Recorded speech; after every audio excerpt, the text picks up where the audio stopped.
Brooklyn Independent Television.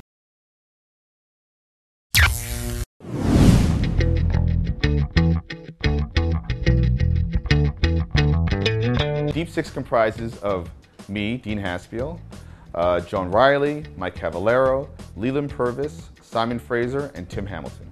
And a lot of us have been working at home alone and kind of emailing each other or posting stuff online via blogs. And we decided, why not make it a physical thing and actually find us a place. And we've been here for about 2.5 years now. Deep Six is mostly good for our mental health, because when you're a freelance artist, you end up working at home alone. It's nice to have a place to come where you don't get stuck in your own head all day. Deep Six has been the best thing that's ever happened to me creatively, because I've just gotten so much more work done since I joined. Getting a studio with other cartoonists has helped a lot, because basically you get the energy of other artists doing what you do. We had been kind of a virtual studio online by another thing that I helped create called Activate. And Activate is a webcomics collective. And webcomics are really the result of the internet. Webcomics are the new mini-comic, because most people have a computer and an email address and now a blog. That's one of the reasons why I formed Activate with a bunch of cartoonists, was to basically have an arena and a place that we could show our stuff, the stuff that we're working on the side, basically our DNA comics, our signature works. Billy Dogma is a character I created in 1995. Billy Dogma, in a nutshell, is my love letter to the insanity of love. Jane Legit is the better half of Billy Dogma. And it was about two people, love titans, who are so much in love with each other that they've forgotten how to love each other right. And as a result of their kind of being bratty and like overt, actually unleashes this immortal cosmic deity that's been living under the street.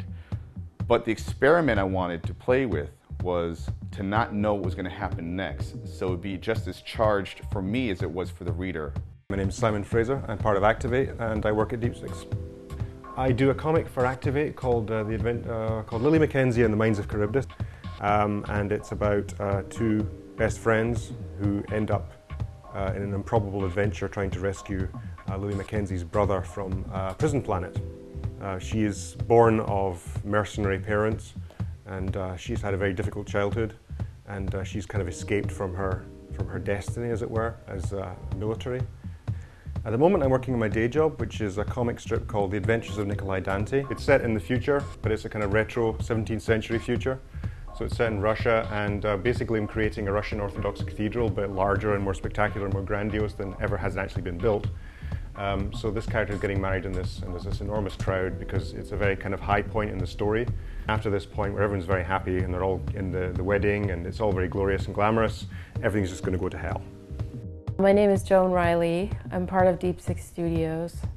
I'm co-editing an anthology called The Big Feminist Butt, that's about the Generation X and Y's complicated relationship with the concept of feminism. I did that one-page piece for an anthology called I Saw You, which is a bunch of comics inspired by missed connections ads. My name is Tim Hamilton.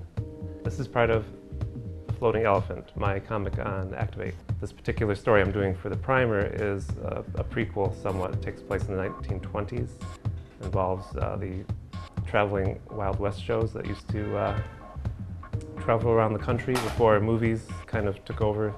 Pet Sitter is a comic I did on the Activate site before. Floating Elephant, it was just an experiment.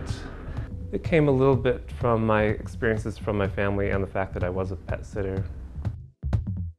Pray with Fireworks debuted on Activate, I want to say, in 2006. It's a true story. I'm first generation in this country. My family's from southern Italy. I spent a lot of time with my grandparents. I grew up hearing stories from them. It takes place in southern Italy in 1923, and my family was very active in the Socialist Party. 1923 was seeing the Fascist Party really take shape. I found it to be just a fascinating microcosm study of neighbors on opposite sides of this social political issue kind of butting heads And it was sort of like what was about to happen on a worldwide scale. What's cool about Gowanus is that, yeah, you would never think that you'd have a warehouse or two warehouses next to each other full of artists creating and making awesome stuff. So we work in basically like a two-story warehouse that has painters, graphic designers, filmmakers, puppeteers. So, you know, there's a lot of like good energy going on in this building. You know, you can't do this stuff by yourself. You know, it is a communal thing.